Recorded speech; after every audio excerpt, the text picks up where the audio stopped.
చలికాలంలో ఢిల్లీలో పొగమంచు విపరీతంగా ఉంటుంది. ఎముకలు కొరికే చలి. ఫాగ్లో కొన్ని అడుగుల దూరంలో మనిషిని కూడా చూడటం సాధ్యం కాదు. చలికి ఇంకా ముసుగు పెట్టుకుని పడుకున్న భర్తను రజాయి మొహం మీద నుండి లాగి, లే, ఇంకా ఎంతసేపు పడుకుంటావు, ఆఫీస్కి వెళ్ళవా అంది నీలం. అబ్బా, ఇంకా ఎన్నాళ్ళు ఉద్యోగం చేయాలి, నువ్వు కూడా మాని. బాబు కొద్ది రోజుల్లో సెటిల్ అయిపోతాడు. ఉన్న డబ్బు మనకు చాలదేంటి, ఇప్పుడైనా జీవితాన్ని ఎంజాయ్ చేద్దాం అన్నాడు. కూర్చుని తింటే కొండలు కరుగుతాయిట, అందుకని డబ్బు ఎప్పుడూ జాగ్రత్తగా ఖర్చు పెట్టాలి అంది నీలం. ఆమెతో వాదించి లాభం లేదని బలవంతంగా లేచాడు రాకేష్. ఇద్దరూ పంజాబీలైనా ఇంట్లో హిందీనే మాట్లాడతారు. రజాయిలోంచి బయటకు రావాలని లేదు. తప్పనిసరిగా లేచి బాత్రూంలోకి దూరాడు. అతడు బయటకు వచ్చేసరికి పనివాడు చాయ్ తెచ్చిపెట్టాడు. నేపాలీ కుర్రవాడు, పేరు బహద్దూర్. అంతకు ముందున్న పనివాళ్ళని తీసేసింది. బహద్దూర్ తెగ వాగుడు కాయ. వాడి వాగుడు ఇష్టం లేకపోయినా వంట బాగా చేస్తాడు, అందుకని వాడుంచుకుంది. వీళ్ళిద్దరూ తయారయ్యేసరికి బ్రేక్ఫాస్ట్ రెడీ చేసి రాకేష్కు ఆదిత్యకు లంచ్ ప్యాక్ చేశాడు. రాకేష్ బ్రేక్ఫాస్ట్ చేసి లంచ్ తీసుకుని ఆఫీస్కి బయలుదేరాడు. నీలం లంచ్ తీసుకెళ్లదు. ఆఫీస్ బయట రోజుకో చోట తనకి కావాల్సింది తింటుంది.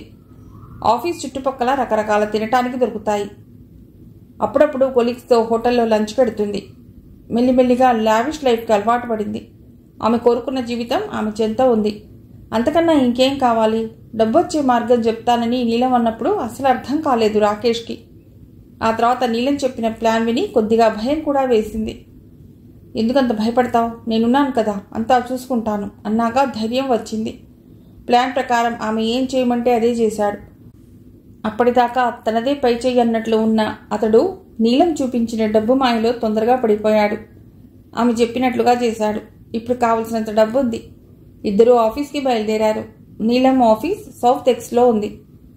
రాకేష్ ఆఫీస్ కన్నాట్ ప్లేస్లో ఉంది. కారు ఉన్న ట్రాఫిక్లో కారు నడపడం కష్టమని చార్టెడ్ బస్సులో పెడతాడు రాకేష్. ఢిల్లీలో ఆఫీసులకు వెళ్ళటానికి వీలుగా మూల మూలలకు చార్టెడ్ బస్సులు ఉన్నాయి. పెట్రోల్ సేవ్ అవుతుందని కొంత, ట్రాఫిక్లో బండి నడిపే తలకాయ నొప్పి నుండి తప్పించుకోవచ్చునని కొంత. ఇలా బస్సులో వెళ్ళటానికి చాలామంది ఇష్టపడతారు.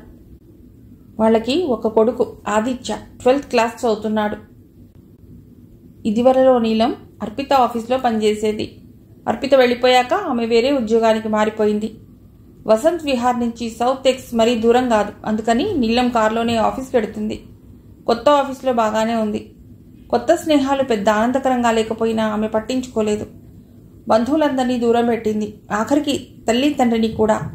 ఆర్థికంగా ఇప్పుడు బాగానే ఉన్న పెద్ద కూతురు తమకు అండగా నిలబడుతుందని ఆశించింది తల్లి. కానీ అలా జరగలేదు. అంత పెద్ద సిటీలో ఎవరికి ఎవరో.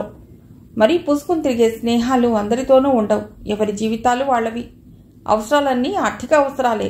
ధనమూలం ఇదం జగత్. ఇదివరలో లాగా ప్రతి దానికి తడుముకునే పనిలేదు. ఆమె జీతం విచ్చలవిడిగా ఖర్చు పెట్టినా రాకేష్ ఇదివరకటిలా ఆంక్షలు పెట్టడం మానేశాడు. ఇంతకుముందు వాళ్ళ సంసార పగ్గాలు అతడి చేతుల్లో ఉండేవి. ఇప్పుడు అవి నీలం చేతిలోకి వెళ్ళిపోయాయి. బాలభానుడి కిరణాలు కళ్లల్లో పడుతుంటే కళ్ళు తెరిచింది కిరణ్. రాత్రి తెరిచిన కిటికీ తలుపులు మోయడం మర్చిపోయింది. మామూలుగా అయితే కర్టెన్ల మాటన అంత తొందరగా సూర్యోదయం కనబడదు. వాళ్ల బెడ్రూమ్ తూర్పున ఉండటంతో సూర్యోదయ కిరణాలు పడక గదిలోకి చొచ్చుకుని వస్తాయి. తొందరగా లేచిన నాడు ఆ కిటికీ దగ్గర కూర్చుని ఉదయిస్తున్న సూర్యుడిని మైమరిచి చూస్తుంది కిరణ్. అప్పుడప్పుడు తను పెంచిన తోటలో రాత్రిపడ్డ మంచు బిందువులు సూర్యరశ్మికి కరిగి ఆకుల మీద ముత్యాల్లా మెరుస్తూ ఉంటే వాటిని చూసే కిరణ్కి ఒక అలౌకిక ఆనందం కలుగుతుంది. మొక్కల మధ్య పరవశించిపోయే భార్య ప్రదీప్కి అర్థం కాదు. అందులోనూ అంత మైమరిచిపోవటానికి ఏముంది అనిపిస్తుంది. అది భావుకత అంటుంది కిరణ్. నువ్వెప్పటికీ నాకు అర్థం కావు అంటాడు ప్రదీప్. చాలామంది ఆడవాళ్లలో భావుకత, సున్నిత మనస్తత్వం ఉంటాయి. కొద్దిమంది వ్యక్తపరుస్తారు, కొంతమంది తమలోనే దాచుకుంటారు. మంచం మీద నుండి లేస్తూ పక్కన చూసింది. ప్రదీప్ అప్పుడే లేచినట్లున్నాడు. బాత్రూంలో నీళ్ల చప్పుడు వస్తోంది. ఇంత తొందరగా ఎందుకు లేచాడో అనుకుంటూ జుట్టు మిడివేసుకుని లేచి కొద్ది దూరంలో ఉన్న కుర్చీలో కూర్చుంది. బయటకు వెళ్లి బ్రష్ చేసుకుందామన్నా తన బ్రష్ బాత్రూంలో ఉంది. ప్రదీప్ వచ్చేదాకా ఆగక తప్పదు. అర్పిత లేచిందో లేదో అనుకుంటూ చేతిగోళ్లు చూసుకుంటూ కూర్చుంది. ఒక 5 నిమిషాల్లో ప్రదీప్ బయటికి వచ్చాడు. కిరణ్ని చూసి అప్పుడే లేచావా అన్నాడు. అతన్ని చూసి నవ్వుతూ, నేను మామూలు టైంకే లేచాను. మీరే మహాశయ ఇవాళ తొందరగా లేచారు, ఏమిటో విశేషం అంది. ఏమిటో రాత్రి నిద్ర పట్టలేదు. అలాంటప్పుడు తెల్లవారుజామున మంచి నిద్ర పడుతుంది. ఇవాళ అలా అవ్వలేదు. మధ్యలో 2-3 గంటలు నిద్రపట్టి వేకువనే తెలివి వచ్చేసింది అన్నాడు. బాత్రూంలోకి దూరి బ్రష్ చేసుకుని వచ్చింది. అప్పటికే డ్రాయింగ్ రూమ్లో సోఫాలో కూర్చుని అర్పితను చూసి, గుడ్ మార్నింగ్, తొందరగా లేచో, రాత్రి నిద్ర పట్టలేదా అంది. రాత్రి బాగా నిద్ర పట్టింది, అందుకే తొందరగా మెళకువ వచ్చింది. మీకు కాఫీ కలిపి తీసుకురానా? వద్దు, నేను కలుపుతాను. నేను చేస్తాను ఆంటీ, మీరు కూర్చోండి. అంకుల్ కూడా లేచారా?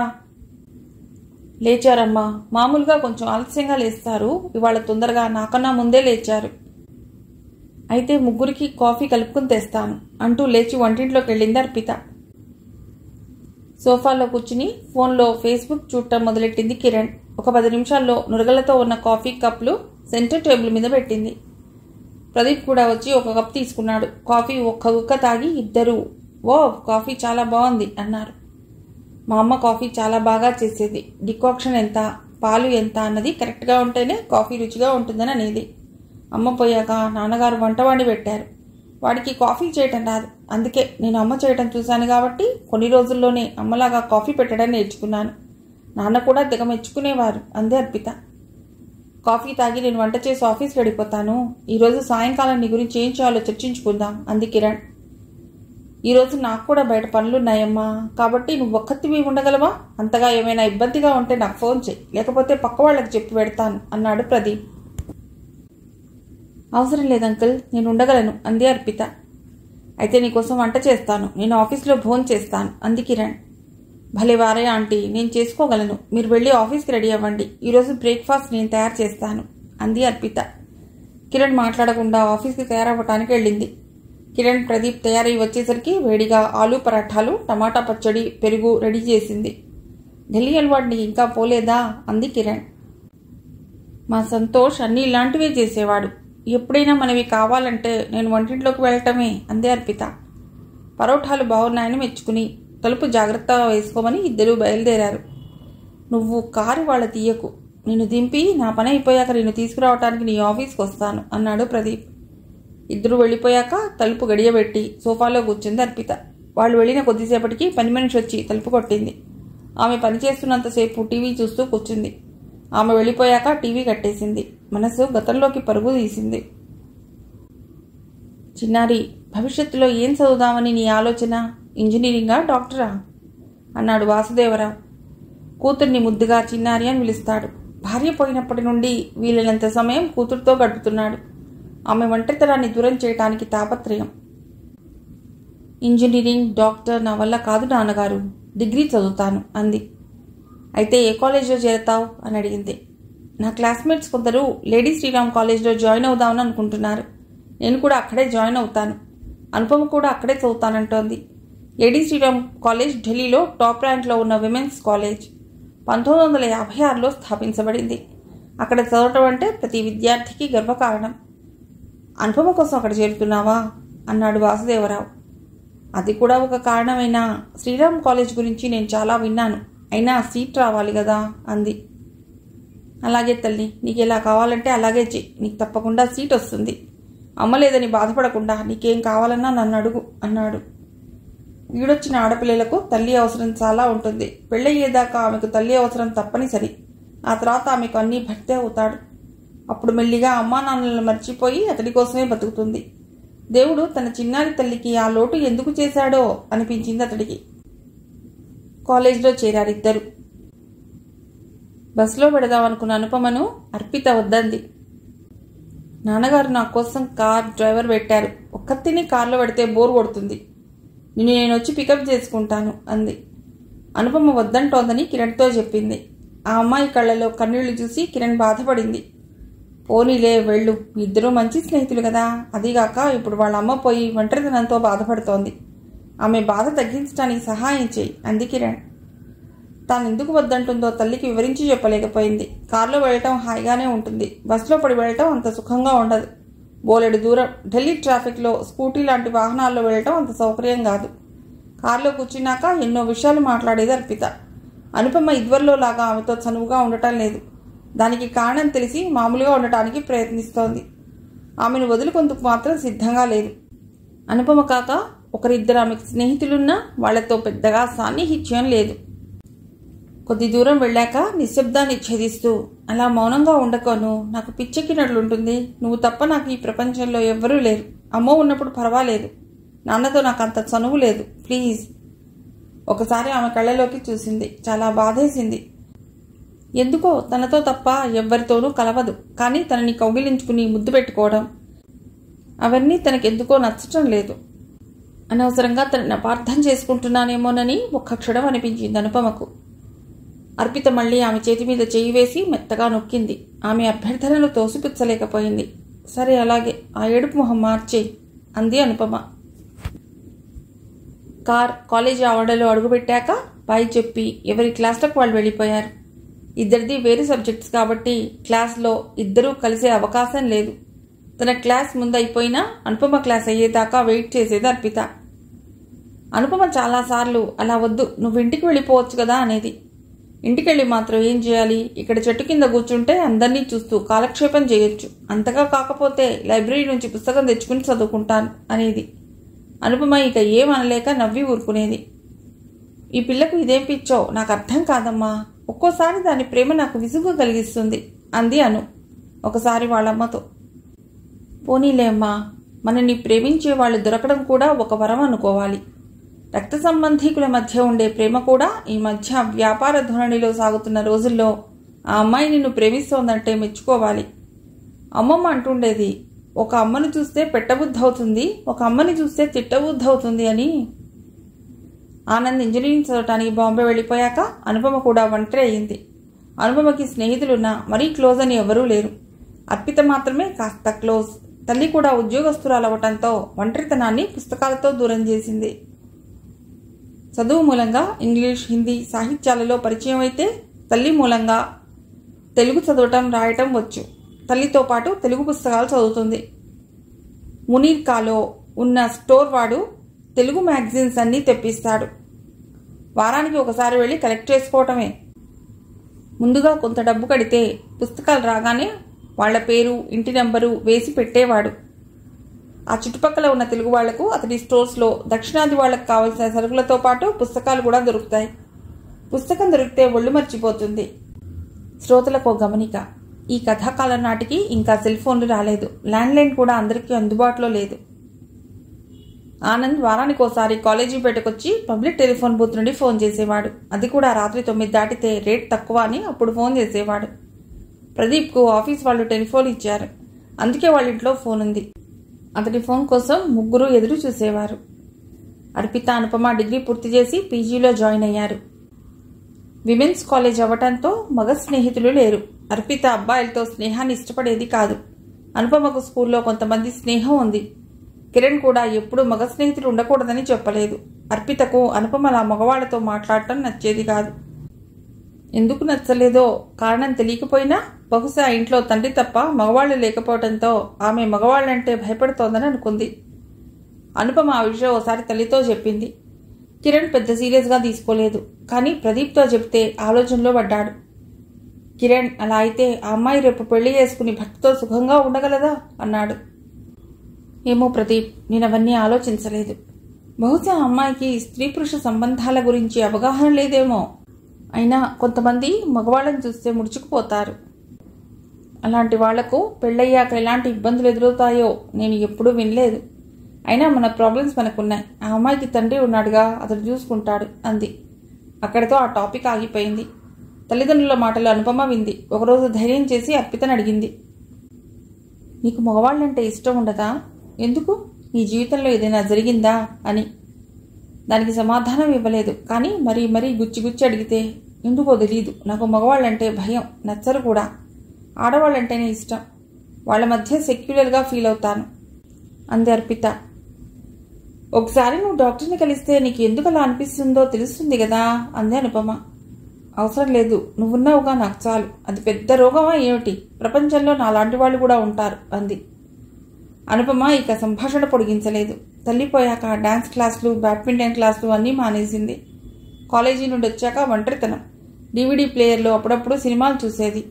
వాసుదేవరావు శని ఆదివారాలు కూతురి కోసమే కేటాయించాడు. అప్పుడప్పుడు తనతో పాటు క్లబ్కి తీసుకెళ్లినా ఎవరితోనూ కలిసేది కాదు. అతనికి అనుమానం వచ్చి చాలాసార్లు అడిగాడు. ఎందుకమ్మా ఒంటరిగా ఉంటున్నావు? ఈ వయసులో అందరూ అబ్బాయిలతో అమ్మాయిలతో కలిసి నవ్వుతూ తుళ్ళుతూ ఉంటారు. నువ్వు అనుపమను తప్ప ఎవరిని దగ్గరకు రానివ్వవు. అందం డబ్బు అన్నీ ఉన్నా నీకేం లోటమ్మా అని. ఏం లేదు డాడీ, నాకెవరితోనూ కలవాలని ఉండదు. పోనీ డాక్టర్ని కలుద్దామా అన్నాడు. అవసరం లేదు డాడీ, నాకు ఇలాగే బాగుంటుంది అంది. వాసుదేవరావు ఒకరోజు తన ఫ్రెండ్తో ఈ విషయం గురించి చర్చించాడు. అతను మంచి సైకియాట్రిస్ట్ని సంప్రదించమన్నాడు. అర్పిత ఒప్పుకోలేదు. నాకు ఏ రోగమూ లేదు, నన్ను ఇలాగే ఉండనివ్వండి అంది. కాలింగ్ బెల్ మోగటంతో ఒకసారి ఉలిక్కిపడి గడియారం వైపు చూసింది. సమయం 6:30 చూపిస్తోంది. లేచి వెళ్లి తలుపు తీసింది. ఎదురుగా కిరణ్, ప్రదీప్ ఉన్నారు. నిద్రపోతున్నావా అమ్మా అడిగింది కిరణ్ లోపలికి వస్తూ. అవునా ఆంటీ, టిఫిన్ తిని మంచం మీద పడుకుంటే ఏదో పాత సంగతులు గుర్తుకు వచ్చి నిద్ర పట్టేసింది అంది. మనస్సు వద్దన్న గతంలోకి పరుగులు తీస్తోందన్న విషయం చెప్పలేదు. సరే బట్టలు మార్చుకుని వస్తాము అంటూ ఇద్దరూ లోపలికి వెళ్లారు. కిరణ్ స్నానం చేసి నైటీ వేసుకుని వచ్చింది. ప్రదీప్ లాల్చీ పిజామా వేసుకున్నాడు. ఇద్దరూ వచ్చేసరికి టేబుల్ మీద టీ, దాంతో పాటు బిస్కెట్స్ పెట్టింది అర్పిత. కొంచెమంత కూతురుంటే మంచం మీదే కూడు అంటారు. మా అనుపమ కూడా ఇంతలా చేయలేదు నాకు. నీకింత బాగా ఇంటి పనులు వచ్చాయి. మీ అమ్మగారిని మెచ్చుకోవాలి. నేను నా కూతురికి నేర్పలేదు. పెళ్ళయ్యాక అన్నీ నేర్చుకుంది. నేను కూడా ఎలాగో పెళ్ళయ్యాక చేయాలి కదా అని ఎక్కువ పనులు చెప్పేదాన్ని కాదు అంది కిరణ్. నాకు కూడా ఎక్కడొచ్చా ఆంటీ, అమ్మ పోయాక నాకు నేనే పెద్దరికం ఆపాదించుకున్నాను. పనివాళ్ళు ఉన్నా దగ్గరుండి చూసుకోవాలి. వాళ్ళు చేసినవి నాకు నచ్చేవి కావు. అమ్మలు కవచాల్లా పిల్లల్ని కాపాడతారు. ఆ అదృష్టం నాకు భగవంతుడు దూరం చేశాడు అంది. ఆమె కళ్ళలో నీళ్లు చూసి చెలించిపోయింది కిరణ్. అయ్యో, అనవసరంగా నీ మనసు నొప్పించాను, సారీ. పర్వాలేదు, టీ తాగి ఎలా ఉందో చెప్పండి. మాటల్లో చల్లగా అయిపోయిందేమో, వెచ్చబెట్టితేనా? వద్దమ్మా, అంత వేడిగా తాగలేము. దా నువ్వు కూడా కూర్చో అంది కిరణ్. టీ తాగడం అయ్యాక కొద్దిసేపు ఆగి, అర్పిత చెప్పండి ఆంటీ, నువ్వేం చేయాలో నిర్ణయించుకున్నావా? ఎన్జిఓలో పనిచేస్తావా? ఏదైనా బిజినెస్ చేస్తావా? మా ఫ్రెండ్ ఒక ఆర్ఫనేజ్ నడుపుతోంది. వాళ్ళు చేసే పనులు బ్లడ్ డొనేషన్, పేద పిల్లలకి చదువుకి డబ్బులు సమకూర్చడం, చదువుకు సహాయం చేయటం లాంటివి. మన ఫంక్షన్లలో ఆహారం మిగిలిపోతే వాళ్ళకి ఫోన్ చేస్తే వాళ్ళు అది కలెక్ట్ చేసి పేదలకు పంచటం, సోషల్ అవేర్నెస్ ప్రోగ్రాంలు, ఇంకా ఇలాంటివి చాలా చేస్తారు. నువ్వు అక్కడ వాలంటీర్గా పనిచేస్తానంటే సరే. ఇది డొనేషన్స్ మీద నడుస్తోంది. చాలామంది వాలంటీర్స్గా పనిచేస్తున్నారు. నీ ఖర్చులకు కొంత డబ్బు కావాలి కాబట్టి వాళ్ళు నడుపుతున్న స్కూల్లో కానీ లేక ఆఫీస్లో కానీ నీకు పని ఇమ్మని చెప్పగలను. పెద్దగా జీతాలు ఉండవు అంది కిరణ్. అదేమిటాంటీ అలా అంటారు? ఇప్పుడు నేనున్న పరిస్థితిలో ఒక గడ్డిపోత దొరికినా చాలు, తప్పకుండా ఇందులో పనిచేస్తాను అంది. ఈ ఆర్గనైజేషన్కి నేను కూడా ప్రతి నెలా కొంత డొనేషన్ ఇస్తాను. ఇది మా ఇంటికి పెద్ద దూరం కాదు, ఇక్కడి నుంచి వెళ్ళవచ్చు అంది కిరణ్. వద్దాంటీ, మీకు ఇబ్బంది కలిగించడం నాకు ఇష్టం లేదు. నువ్వు విడిగా ఉండేంత జీతాలు వాళ్ళు ఇవ్వలేరమ్మా. బయట ధరలు విపరీతంగా ఉన్నాయి. ఇంటద్ద భోజనానికి చాలా అవుతుంది. అదీగాక నువ్వు ఐశ్వర్యంలో పుట్టి పెరిగిన అమ్మాయివి అంది కిరణ్. ఆ అర్పిత కొద్ది రోజుల క్రితమే చచ్చిపోయింది ఆంటీ. ఒక రొట్టె ముక్క కోసం తప్పించిన రోజులు, మంచినీళ్లతో కడుపు నింపుకున్న రోజులు ఉన్నాయి అంది. సరే, నేను మా ఫ్రెండ్తో మాట్లాడి చెప్తాను. పోనీ బిజినెస్ చేయవచ్చు కదా, మా ఇంట్లో ఉండి కొన్నాళ్ల తర్వాత వేరే ఉండు గాని అంది. వద్దాంటీ, ఇక్కడే చేస్తాను, మీ ఫ్రెండ్తో మాట్లాడండి అంది అర్పిత. సరే, టైం అవుతోంది, పొద్దున కూడా వంట లేదు కదా, వంట చేస్తాను అంటూ లేచింది కిరణ్. నేను వెజిటబుల్ ఉప్మా చేస్తాను, వాటికి మీరు అంకుల్ కూడా తినండి అంది అర్పిత. సరే అలాగే కాని అంటూ ప్రదీప్ వైపు తిరిగి, మీకు ఓకేనా అంది కిరణ్. అప్పటిదాకా శ్రోతలా వాళ్ళ మాటలు వింటూ కూర్చున్న ప్రదీప్ పర్వాలేదన్నట్లు తలూపి ఫోన్లో మునిగిపోయాడు. ఫేస్బుక్లు, వాట్సాప్లు వచ్చాక చాలామందికి ఇది వ్యాపకమైపోయింది. కొద్దిమందికి వ్యసనంగా కూడా మారింది. ప్రదీప్కి అప్పుడప్పుడు కాలక్షేపం మాత్రమే, వ్యసనం కాదు. వసంత భర్త పోయాక తన ఒంటరితనాన్ని పోగొట్టుకుందుకు ఏం చేయాలో తోచక కొట్టుమిట్టాడుతుంటే అమెరికాలో ఉన్న కూతురు తల్లికి ఇలా చేయమని సలహా ఇచ్చింది. వసంతకు డబ్బుకు లోటు లేదు. భర్త ప్రభుత్వ సంస్థలో పెద్ద పోస్టులో రిటైర్ అయ్యాడు. అతడి పెన్షన్ అతడి తర్వాత ఆమెకు కూడా వస్తుంది. ఆస్తిపాస్తులు కూడా ఉన్నాయి. వాళ్లకు హైదరాబాద్లోనే బోలెడిళ్లు ఉన్నాయి. కూతురి సలహా అమలుపరచాలని అనుకుని తన అభిరుచులు కలిసే స్నేహితులతో చర్చించి ఈ సంస్థ స్థాపించింది. వాళ్లకున్న ఒక బంగళాలో ఈ సంస్థను నడపడానికి నిశ్చయించుకుంది. చుట్టూ బోలెడు స్థలం ఉంది, అవసరమైతే దాన్ని కూడా వాడుకోవచ్చు. కూతురు తన ఫ్రెండ్స్తో మాట్లాడి డొనేషన్లు పంపుతానంది. అలా ఆశయాల హరివిల్లు అన్న సేవా సంస్థ పురుడు పోసుకుంది. మంచి మనసుతో ప్రారంభిస్తే దానికి తప్పకుండా దైవం తోడవుతాడన్నది వాళ్ల విషయంలో నిజమైంది. హైదరాబాద్లో ఉన్న ఇలాంటి సంస్థలతో పోటీగా నిలబడి అతి కొద్ది కాలంలోనే పేరు ప్రఖ్యాతులు సంపాదించగలిగింది. డబ్బు ఉండగానే సరికాదు, దాన్ని సద్వినియోగం చేయాలన్న ఉద్దేశం కూడా ఉండాలి. అది అందరికీ ఉండదు. మర్నాడు ఆఫీస్కి సెలవు పెట్టి అర్పితను ఆశయాల హరివిల్లుకు తీసుకువెళ్ళింది కిరణ్. ఆమెను చూడగానే అందరూ బాగున్నారా మేడం అంటూ పలకరించడం మొదలెట్టారు. తరచూ అక్కడికి వచ్చి అక్కడి విషయాల గురించి తెలుసుకుంటూ ఉంటుంది. ఇద్దరూ ఆఫీస్లో అడుగుపెట్టారు. ఫోన్లో అర్పిత విషయాలు వసంతకు చెప్పింది కిరణ్. రండి, బాగున్నావా అమ్మా అంది అర్పితను చూసి. ఎవరిని అంటోందో తెలియక వెనక్కు తిరిగి చూసింది అర్పిత. తన వెనక ఎవరైనా ఉన్నారా అని. ఎవరూ లేరు. నిన్నే అర్పిత అని కిరణ్ అనడంతో ఆశ్చర్యపోయింది. ఎప్పటి నుండో పరిచయం ఉన్నట్లు పలుకరించడం బాగా నచ్చింది. బాగున్నాను, నమస్తే ఆంటీ. ఆంటీ అని పిలవచ్చా అంది. తప్పకుండా. కిరణ్ ఎలాగో నేను అంతే, కూర్చో అంది వసంత. వాళ్ళిద్దరూ కాసేపు మాట్లాడుకున్నారు. చుట్టూ ఒకసారి పరికించి చూసింది అర్పిత. గోడలకు అందమైన తైలవర్ణ చిత్రాలలో ప్రకృతి సజీవంగా ఉంది. అవి కాక వాళ్ల సంస్థ ఫంక్షన్లలో తీసిన ఫోటోలు కూడా ఉన్నాయి. అర్పిత, నీ గురించి కిరణ్ చెప్పింది.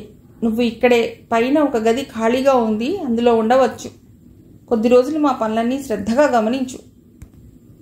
నీకు ఎందులో అభిరుచి ఉంటే అందులో పనిచేయి. నీకు జీతం ఎంత ఇచ్చేది 1-2 రోజుల్లో మా వాళ్ళందరితో చర్చించి చెప్తాను అంది. అర్పితకు చాలా ఆనందం కలిగింది. తనకు ఒక ఆధారం దొరికినందుకు.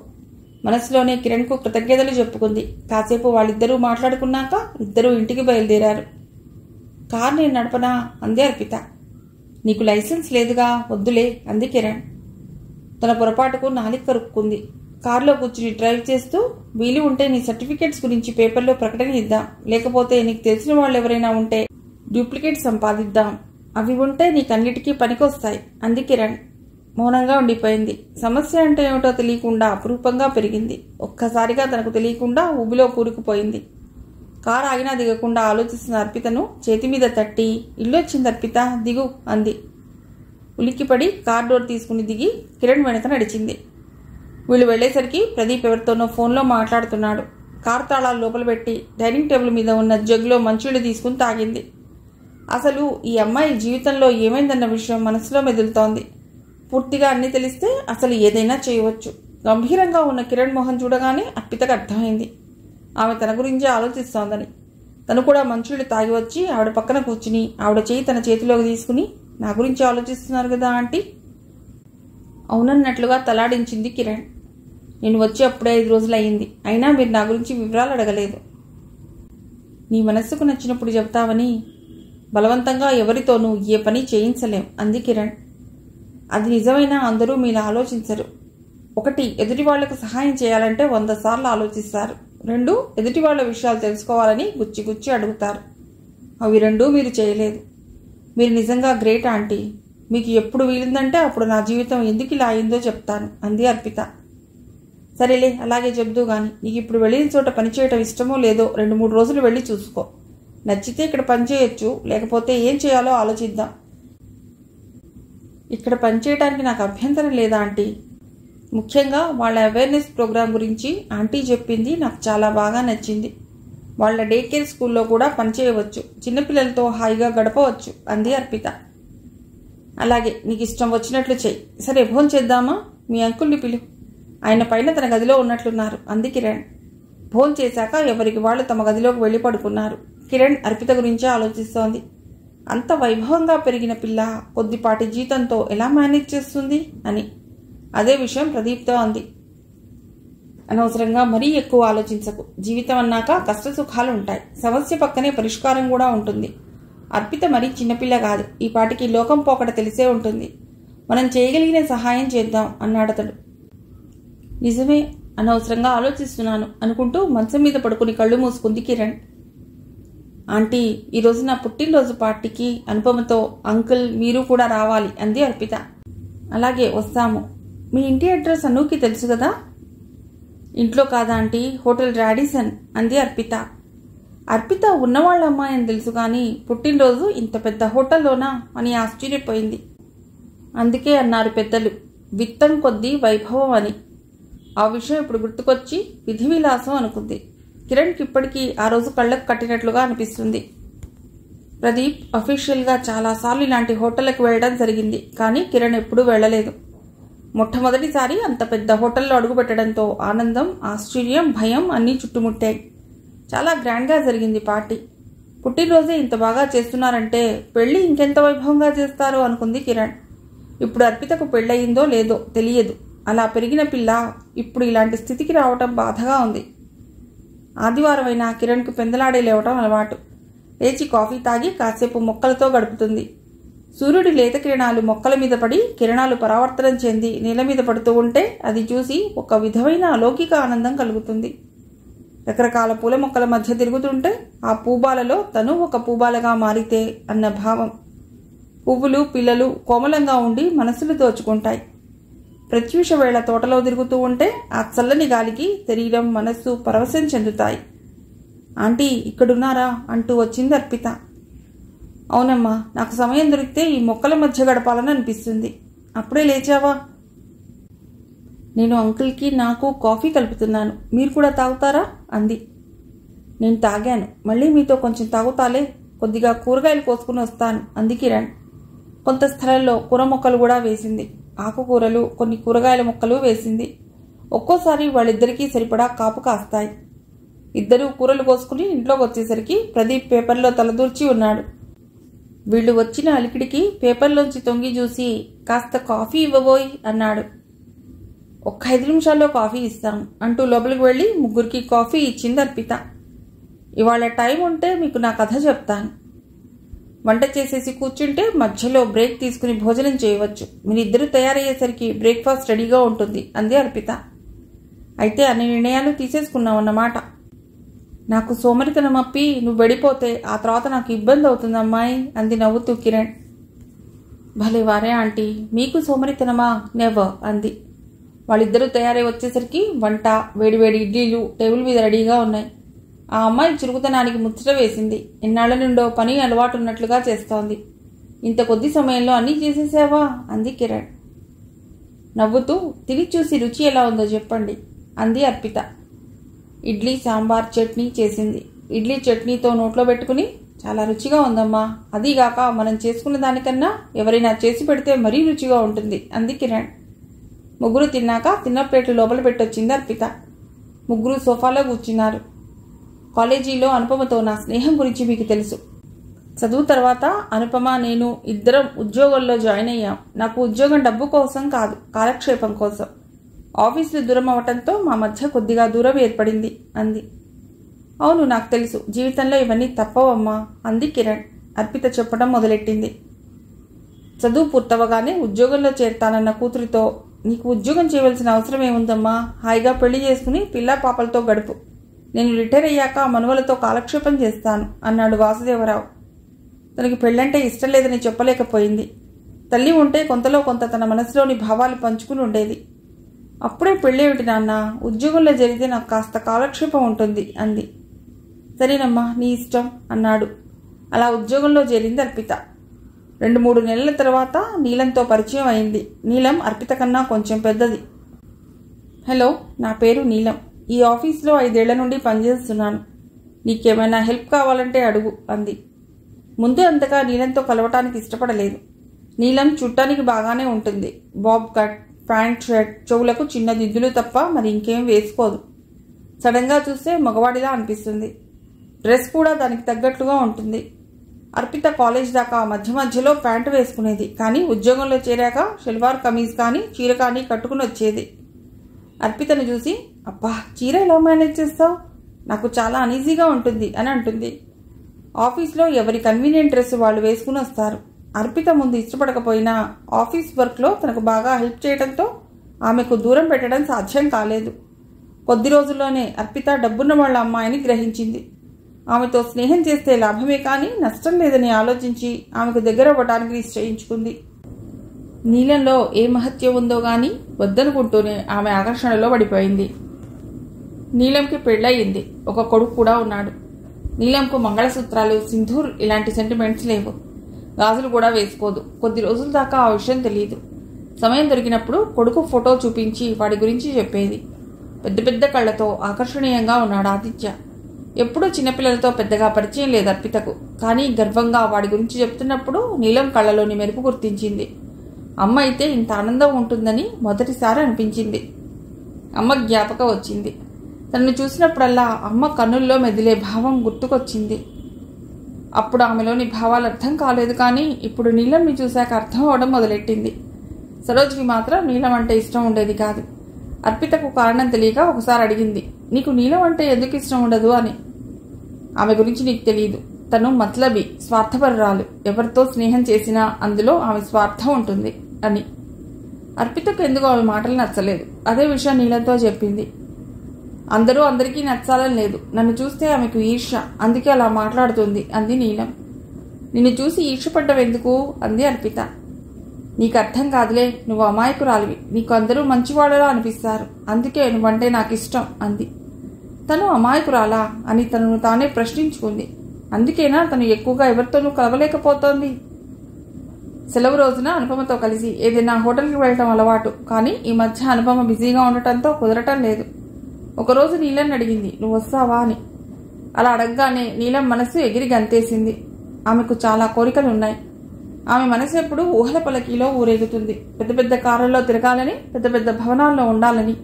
అన్నీ పెద్దవే.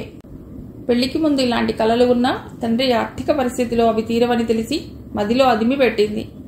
పెళ్ళయ్యాక తీరుతుందని ఆశపడ్డా అక్కడ కూడా తీరలేదు. భర్త బాగానే సంపాదిస్తున్నా నీలం కోరికలు తీర్చడానికి అతడు ఎప్పుడూ ప్రయత్నించలేదు. అతి జాగ్రత్తపరుడు. నీలం జీతం కూడా అతడి చేతుల్లోకి వెళ్ళవలసిందే. మొండిగా అతడికి ఎదురు తిరగటానికి ప్రయత్నించింది. కానీ ఆమె అతడి ముందు తలవంచక తప్పలేదు. మొండిగా అతన్ని కాదని వెళ్ళినా తల్లిదండ్రులు ఆమెను ఆదరించడం ఆమెకు తెలుసు. ఎప్పుడైతే అర్పిత అడిగిందో ఎన్నో రోజులు తన కోరిక తీరుతున్నందుకు ఆనందం వేసింది. నాతో ఆదిత్య కూడా వస్తాడు, నన్ను విడిచి ఉండలేడు అంది. నిజానికి అది కారణం కాదు. తను ఎలాగా వాడికి అలాంటి కోరికలు తీర్చలేదు. తనతో పాటు వాణ్ణి కూడా తీసుకువెడితే వాడు కూడా అవన్నీ అనుభవిస్తాడు. తప్పకుండా తీసుకురా అంది అర్పిత. కొద్ది రోజులుగా అర్పిత ఆనందంగా ఉండటం గమనించాడు వాసుదేవరావు. ఆఫీస్లో బాయ్ ఫ్రెండ్ ఎవరైనా దొరికాడేమో అన్న అనుమానం కలిగింది. అతడికి తెలిసి అర్పితకు ఇప్పటిదాకా మగ స్నేహితులు లేరు. తను హద్దుల్లో పెంచకుండా తగినంత స్వేచ్ఛ ఇచ్చినా మగ స్నేహితులను తన జీవితంలోకి ఆహ్వానించకపోవటం అతడికి అప్పుడప్పుడు ఆశ్చర్యంగా అనిపించినా పైకి కనబరచలేదు. ఆ విషయం ఎవరితోనూ చర్చించలేదు కూడా. నీలం ఆటోలో హోటల్ చేరుకుంది. ఆటోకి డబ్బులిచ్చి కొడుకు చేయి పట్టుకుని ముందుకు నడిచింది. అర్పిత అప్పటికే వచ్చి కార్ వ్యాలెట్ పార్కింగ్ ఇచ్చి నీలం కోసం వెయిట్ చేస్తోంది. నీలని చూసి నవ్వింది. ముద్దుగా ఉన్న ఆదిత్యని చూడగానే నవ్వుతూ వాడి వైపు చేయి చాచింది. నమస్తే ఆంటీ అన్నాడు. ఆంటీ అన్న పిలుపు కొత్తగా అనిపించింది. కానీ మనస్సుకు బాగుంది. ముగ్గురు లోపలికి నడిచారు. ఒక కార్నర్లో ఖాళీగా ఉన్న టేబుల్ చూసి కూర్చున్నారు. వెయిటర్ వచ్చి మెనూ కార్డ్ ఇచ్చి వెళ్ళాడు. ఒక కార్డ్ నీలంకి ఇచ్చి రెండవది తను తీసుకుంది. కార్డ్ తెరిచి చూసిన నీలంకు ఆ ధరలు చూడగానే కళ్ళు తిరిగాయి. ఏం కావాలో ఆర్డర్ ఇవ్వు అంది అర్పిత. సంభాషణ అంతా హిందీలోనూ మధ్య మధ్యలో ఇంగ్లీష్లోనూ జరుగుతోంది. నీలం పంజాబీ అమ్మాయి. జలంధర్లో పుట్టి పెరిగింది. పెళ్ళయ్యాక ఢిల్లీ వచ్చింది. ధరలు చూసి ఏం ఆర్డర్ ఇవ్వాలో తెలియలేదు. అనవసరంగా ఆర్డర్ చేస్తే అర్పిత ఏమనుకుంటుందో అన్న భయం. నువ్వే ఆర్డర్ చేయి అంది నీలం. ఆదిత్యను తన దగ్గరకు రమ్మని వాడికి ఏం కావాలో కనుక్కుని అవి అన్నీ ఆర్డర్ చేయాలని నిర్ణయించుకుంది. ముందుగా సూప్, స్టార్టర్లు చెప్పి మెయిన్ కోర్స్ కూడా ఏం కావాలో చెప్పింది. నీలం ఏం మాట్లాడకుండా అన్నీ చూస్తోంది. నీలం మనసులోని భావాలు అర్పితకు తెలియదు. తనకు అందుబాటులో ఉన్నవి చాలా మందికి కల్లో కూడా ఊహించలేనివి అన్న విషయం ఆ అమ్మాయికి తెలియవు. మనుషులు డబ్బులు లేక ఇబ్బంది పడతారని, ప్రతి పైసా గీసి గీసి ఖర్చు పెడతారని ఆ అమ్మాయికి తెలియదు. సినిమాలు చూసినా ఈ మధ్యకాలంలో వచ్చే సినిమాల్లో రిక్షా తొక్కే హీరోలు, ఇంట్లో పనివాడిగా పనిచేసే హీరోలు లేరు. అయినా ఆ అమ్మాయి అంతగా తెలుగు సినిమాలు చూడదు. అలానే ఇంగ్లీష్ చూస్తుందనుకుంటే అది పొరపాటే. వాళ్ళమ్మతో పాటు అప్పుడప్పుడు చూసిన పౌరాణిక సినిమాలు మాత్రమే ఆమెకు తెలుసు. వాళ్ళ నాన్నతో చూసే న్యూస్ ఛానల్స్, క్రికెట్ మ్యాచ్ గురించి బాగా తెలుసు. అలాంటి వాళ్ళు ఉంటారా అంటే ఇన్ని కోట్ల జనాభాలో చాలా వింత వ్యక్తులు ఉంటారు. అలాంటి వింత వ్యక్తే అర్పిత. నీలం చుట్టుపక్కల కలయే చూసింది. ఆ హోటల్ అలంకరణ పరిశీలనగా చూస్తోంది. ఇంతలో సూప్ వచ్చింది. క్రీమ్ తేలియాడుతూ టొమాటో సూప్ చూడగానే సూప్ బౌల్ ముందుకు లాక్కుంది. అది నువ్వు జాగ్రత్తగా తీసుకుంటావా లేక నేను హెల్ప్ చేయనా అని అడిగింది కొడుకును. లేదు మమ్మీ, నాకు తెలుసు అన్నాడు. అప్పటికే వాడు శ్రద్ధగా పరిసరాలు గమనించాడు. నాప్కిన్ తీసుకుని షర్టు ముందు భాగంలో వేసుకున్నాడు. మెల్లిగా సూప్ తాగుతూ మమ్మీ డిలీషియస్ అన్నాడు. స్టార్టర్స్లో పనీర్ టిక్కా, మంచూరియన్ వచ్చాయి. ఆదిత్యకి ఇదంతా చాలా ఎగ్జైట్మెంట్గా ఉంది. రోడ్ సైడ్ పానీపూరి, ఆలూ టిక్కీ లాంటివి. ఎప్పుడైనా వెళ్ళినా చిన్న హోటల్కి, రోడ్ సైడ్ డాబా హోటల్లోనే తిన్నాడు. మంచూరియన్ వాడికి చాలా నచ్చింది. ఆనందంగా తింటున్న ఆదిత్యనే చూస్తోంది అర్పిత. వాడి కళ్లలో కనబడుతున్న ఆశ్చర్యం, మొహంలో కనబడుతున్న ఆనందాన్ని పరీక్షగా చూస్తోంది. నీలం తన ఆనందాన్ని దాచుకుంటూ అర్పితతో మాటలు మొదలెట్టింది. నువ్వొక్కతివే ఉంటావా అంది. లేదు, నాన్నగారు నేను ఉంటాం. మరి మీ అమ్మగారు? అమ్మ లేదు, దేవుడి దగ్గరికి వెళ్ళిపోయింది. నాకు అమ్మ మంచి ఫ్రెండ్, ఆ తర్వాత అనుపమ. ఈ మధ్య మా ఇద్దరి మధ్య దూరం పెరిగింది అంది. అదే ఏమైనా దెబ్బలాటలా అంది నీలం. చాదేం కాదు. ఇదివరకైతే స్కూల్లో, కాలేజీలో రోజు కలిసేవాళ్ళం. మా ఇల్లు కూడా దగ్గరే. కానీ ఇద్దరం ఉద్యోగాల్లో చేరాక మా ఆఫీసులు, టైమింగ్స్ వేరు కదా, అందుకని కాస్త దూరం పెరిగింది అంది. నేను మంచి ఫ్రెండ్ని కాదా? అలా అని నేను అనలేదు. కొద్ది కాలంలోనే మంచి ఫ్రెండ్ అయిపోయావు. నీ కొడుకు కూడా భలే ముద్దుగా ఉన్నాడు. అదిగాక నిన్ను చూస్తే ఒక పిల్లతల్లిలా ఉండవు అంది అర్పిత. ఆమె పొగడ్తకు ఉబ్బిపోయింది. డిన్నర్ సర్వ్ చేయగానే తినడం మొదలెట్టారు. నీలం భర్త గురించి ఎక్కువగా మాట్లాడదు. అమ్మ, నాన్న, చెల్లెలు, తమ్ముడు గురించి చెప్తుంది. చివరగా డిజర్ట్ చాక్లెట్ ముజే వచ్చింది. జనరల్గా పిల్లలు చాక్లెట్ ఫ్లేవర్తో ఏదైనా ఇష్టపడతారు. ఆదిత్యకు అది చాలా నచ్చింది. బిల్ వచ్చాక తన క్రెడిట్ కార్డ్ ప్లేట్లో పెట్టింది. నీలంకు బిల్ ఎంత అయిందో చూడాలని ఉంది. కానీ బిల్ చూడటం సభ్యత కాదు. అదీ కాక బిల్ తీసుకుంటే తను పే చేస్తుందనుకుంటే కొంప మునుగుతుంది. వేలల్లో ఉండే బిల్ తను కట్టలేదు. టిప్ కింద కొన్ని నోట్లు పెట్టింది. వెనక్కు వచ్చి ఆ నోట్లు తీసుకుందామని 1 నిమిషానికి కనిపించినా తనను తాను కంట్రోల్ చేసుకుంది నీలం. బయటకు వచ్చాక అర్పిత తన కారు వచ్చాక పోనీ నేను దింపనా అంది. వద్దు, మా ఇల్లు చాలా దూరం. నేను ఆటోలో వెళ్ళిపోతాను. నన్ను ఆటో స్టాండ్ దగ్గర దింపు చాలు అంది నీలం. అర్పిత కూడా రెట్టించలేదు. కారణం మరీ లేట్ అయితే తండ్రి కంగారు పడతాడు. ధౌలా కువా వచ్చేసరికి ఆటో దొరికింది. ఆమెను అక్కడ దింపి తను వసంత్ విహార్ వైపు ప్రయాణించింది అర్పిత. నీలం ఆటోలో కూర్చుంటూ ఎంత అదృష్టవంతురాలో, హాయిగా సొంత కారులో తిరుగుతోంది అనుకుంది. ఇది జరిగిన వారానికి మొహం మీద కమిలిన మచ్చలతో కనబడింది నీలం. అవి చూసి కంగారు పడి అర్పిత ఏమైందని అడిగింది. ఏం లేదని తప్పించుకుంది. నీలం వెళ్ళిపోయాక సరోజ్ చెప్పింది. సరోజ్ చెప్పిన విషయం విని ఆశ్చర్యపోయింది అర్పిత. నిజంగానా అంది. నిజమే. 2 నెలలకోసారి వాళ్ళిద్దరి మధ్య గొడవ జరగటం, దానికి బహుమానంగా వాళ్ళ ఆయన ఇవని చితక్కొట్టడం జరుగుతుంది. ఈసారి కొంచెం లేట్ అయింది. నువ్వు వచ్చాక మొదటిసారి అనుకుంటాను అంది. ఈ రోజుల్లో కూడా ఇలా జరుగుతోందా? పోనీ అతన్ని వదిలేయవచ్చు కదా అంది అర్పిత. అలా చేస్తే సగం ఆడపిల్లలు మొగుళ్ళను వదిలేయాలి. అవునా, పెళ్ళంటే అంత ఘోరమా అంది అర్పిత. ఘోరం కాదు, కానీ అడ్జస్ట్మెంట్ తప్పదు. అందులో ఆడదానికి మరీ ఎక్కువ. అలా అవుతోంది కాబట్టే కాపురాలు నిలబడి ఉన్నాయి. పెళ్ళయ్యాక భార్యను గౌరవించి ఆమె ఇష్టాలను తెలుసుకుని ప్రవర్తించే మగవాళ్లు చాలా తక్కువ శాతం. కొంతమంది అసలు ఇల్లు పట్టించుకోని వాళ్ళు, కొంతమంది ఇలాంటి వాళ్ళు కూడా ఉంటారు. ఈనాటికి మగవాడిదే పై చేయి. అప్పడాల కర్రబెట్టి కొట్టినట్లు జోకులు వేస్తారు గాని నిజంగా అలా ఆడది కొట్టిన నాడు ఈ మగవాళ్లు కుక్కిల పేర్లా ఉండేవారు అంది సరోజ్. నాకు ఇవన్నీ తెలియవు. మా ఇళ్లలో ఎప్పుడూ ఇలాంటివి వినలేదు. అను వాళ్ళ అమ్మ నాన్నగారు కూడా ఎప్పుడూ ఇలా దెబ్బలాడుకున్నట్లు నేను వినలేదు అంది అర్పిత. ఉండొచ్చు, అందరు మగవాళ్లు చెడ్డవాళ్ళని నేను అనటం లేదు. ఇప్పటికీ కట్నాల కోసం వేధించటం, అది తట్టుకోలేక ఆడపిల్లలు ఆత్మహత్య చేసుకోవటం, లేకపోతే అత్తవారు వాళ్ళు ఆ పిల్లని చంపేయడం జరుగుతున్నాయి తెలుసా అంది సరోజ్. అవన్నీ ఆశ్చర్యంగా వింటూ ఉండిపోయింది. అర్పితను చూసి ఆశ్చర్యపోవడం సరోజ్ వంతైంది. నువ్వు పేపర్ చదవ్వా అంది. హెడ్లైన్స్, ఏదైనా ఇంపార్టెంట్ న్యూస్ మాత్రమే చదువుతాను అంది అర్పిత. పేపర్ పూర్తిగా చదివితే రోజు ఇలాంటి కేసులు బోలెడు. మగపిల్లవాడిని కనలేదని కోడల్ని సాధించేవాళ్లు, ఆమెను విడిచిపెట్టి 2వ పెళ్లి చేసుకోమని చెప్పే అత్తమామలు. ఆడపిల్లలు పుట్టడానికి మగవాడే కారణమని తెలిసినా, సైన్స్ నిరూపించినా ఆడదాన్నే నేటికి తప్పుపడుతున్నారంటే మగవాళ్లు మూర్ఖత్వంతో ఉన్నారనుకోవాలో లేక మగవాడిదే పైచేయిగా ఉండాలనా అంది ఆవేశంగా సరోజ్. ఆవేశంతో సరోజ్ మొహం కందగడ్డలా అయిపోయింది. ఆమె ఆవేశం చూసి భయం వేసింది అర్పితకు. తనకు ఇన్నాళ్లు ఇలాంటివి తెలియకుండా ఎలా ఉంది అన్న ఆశ్చర్యం కూడా కలిగింది. బయట ప్రపంచం ఎలా ఉందో తెలియకుండా పెరిగింది ఇన్నాళ్లు. తనంత మూర్ఖురాలు ఇంకొకరుండరేమో అని మొదటిసారి అనుకుంది అర్పిత. అక్కడే ఉంటే ఇంకా ఏం మాట్లాడతాను అనుకుని సరోజ్ అక్కడి నుంచి వెళ్లి తన సీట్లో కూర్చుంది. ఇన్నాళ్లు తను చూపించిందే ప్రపంచం అనుకుంది. ఇప్పుడు తనకు తెలియని ప్రపంచం చాలా ఉందని అర్థమైంది. ఆ రోజు నుంచి నీలం పట్ల మరీ ఎక్కువ ఆకర్షితురాలయ్యింది. నీలం దగ్గరకు వెళ్ళింది. ఆమె మొహం మీద ఉన్న దెబ్బల గుర్తులు చూసి చాలా బాధేసింది. అర్పిత ఎప్పుడూ ఎవరితో దెబ్బలు తినలేదు. సైకిల్ నేర్చుకుంటానన్నా తల్లి దెబ్బలు తగులుతాయని సైకిల్ నేర్చుకోనివ్వలేదు. ఆటోల్లో ఎప్పుడైనా దెబ్బ తగిలి ఏడుస్తుంటే తల్లి తెగ బాధపడేది. ఆమె బాధ చూసి అర్పిత తన నొప్పి మర్చిపోయి తల్లి కళ్లలో కారుతున్న కన్నీళ్లు తుడిచేది. అవన్నీ జ్ఞాపకం వచ్చి నీలం భుజం మీద సానుభూతిగా చెయ్యి వేసింది. తల వంచి పనిచేసుకుంటున్న నీలం తల తిప్పి ఆమె వైపు చూసింది. నొప్పిగా ఉందా అని అడిగింది. అలవాటైపోయింది అంది నవ్వుతూ. అలా ఎలా కొడతారు? అతడికి ఏం అధికారం ఉంది? భర్తలన్న అధికారం ఉంటుంది కదా. అందరు భర్తలు అలా కొడతారా? మా నాన్నగారు అమ్మను ఎప్పుడూ కొట్టలేదు. కనీసం ఎప్పుడూ కోప్పట్టం కూడా చూడలేదు అంది అర్పిత.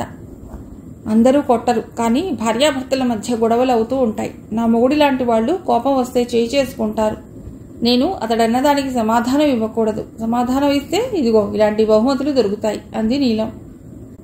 అర్పిత సున్నిత మనస్తత్వం అర్థమైన నీలం ఆమెను తన వైపు తిప్పుకోవటం పెద్ద కష్టం కాదనుకుంది. మెల్లిమెల్లిగా నీలం వైపు ఆమె ఆకర్షితురాలవటం మొదలెట్టింది. నీలం ప్రేమగా దగ్గరకు తీసుకున్నప్పుడు అర్పితకు చాలా సంతోషం కలగటం మొదలయ్యింది. నీలం దిగువ మధ్యతరగతి కుటుంబంలో పుట్టింది. 3 ఆడపిల్లలు. నీలం తల్లి ఆడపిల్లల్ని కన్నందుకు అత్తగారితో నానా మాటలు పడింది. 3 ఆడపిల్లల పెళ్లిళ్ళు, చదువులు అంటే భర్త సంపాదన ఒక్కదానితో సాధ్యం కాదు. అందుకని ఆమె కూడా ఉద్యోగం చేస్తోంది. ఇంటర్ అవ్వగానే నర్సరీ టీచింగ్ ట్రైనింగ్ అయి గవర్నమెంట్ స్కూల్లో ఉద్యోగం సంపాదించుకుంది. అదైతే ఇల్లు పిల్లలు చూసుకోవచ్చు.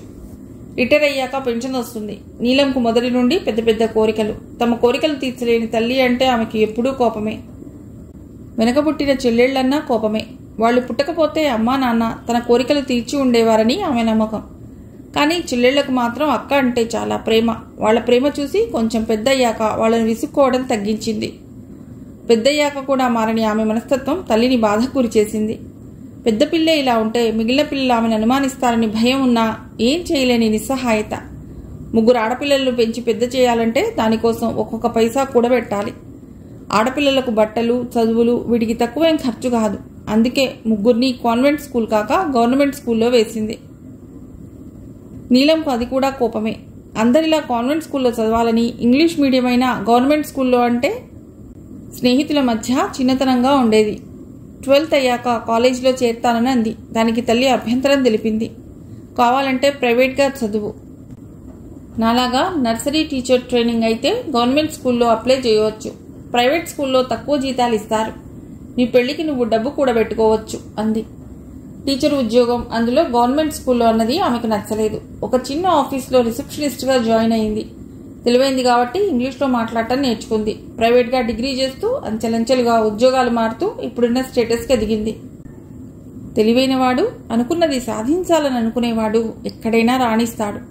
పెళ్లికి సుముఖంగా లేకపోయినా తల్లి బలవంతం మీద పెళ్లికి ఒప్పుకోవాల్సి వచ్చింది. వద్దని తను చెప్పే కారణం తల్లి ఆమోదించదని ఆమెకు తెలుసు.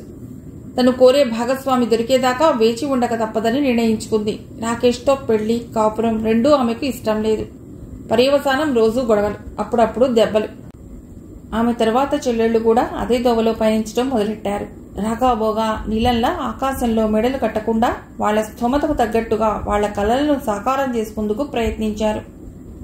నీలం పెళ్లైన 2 ఏళ్లకు తల్లి చెప్పినట్లుగా పెళ్లి చేసుకుంది పెద్ద చెల్లెలు. మన మనస్సు మంచిదైతే మంచి జరుగుతుందన్నది ఆమె విషయంలో నిజమైంది.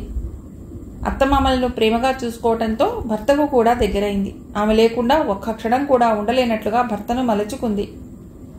ఆఫీస్లో నీలంతో కబుర్లలో పడితే కాలం ఎలా గడుస్తుందో తెలియదు.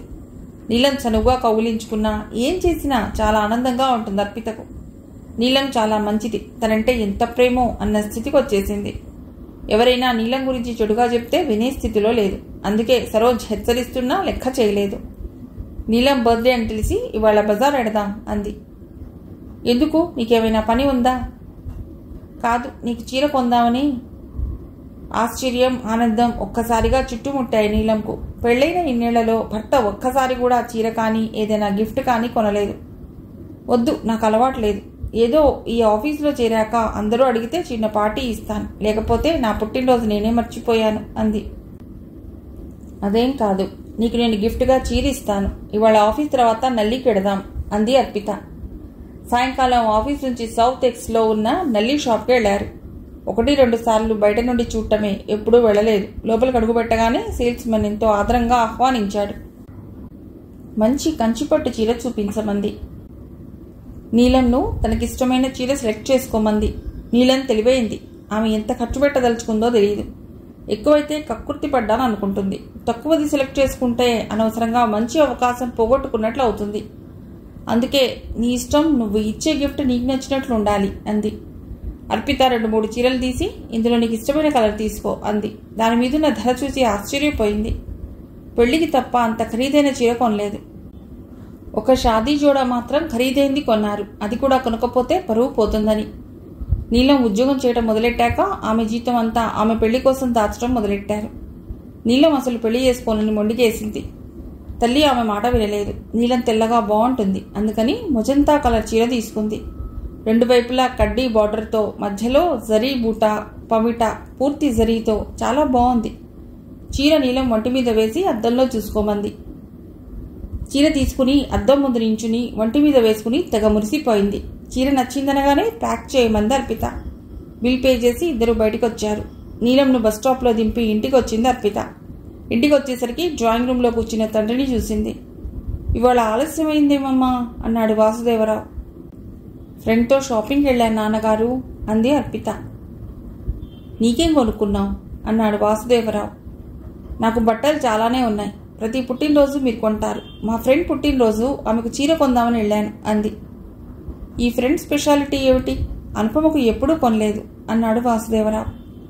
అనుపమకు చాలాసార్లు గిఫ్ట్ ఇవ్వడానికి ప్రయత్నించాను నాన్నగారు, కానీ తను ఎందుకో బహుమతులు ఒప్పుకోదు. మన మధ్య డబ్బు రాకూడదు. నువ్విచ్చే ఖరీదైన గిఫ్ట్ నేను తీసుకోలేను. అంత ఖరీదైనవి నేను నీకు ఇవ్వలేను కాబట్టి ప్రేమతో ఒక పువ్వు, ఒక చాక్లెట్ చాలు అనేది. మరి ఈ ఫ్రెండ్ ఒప్పుకుందా?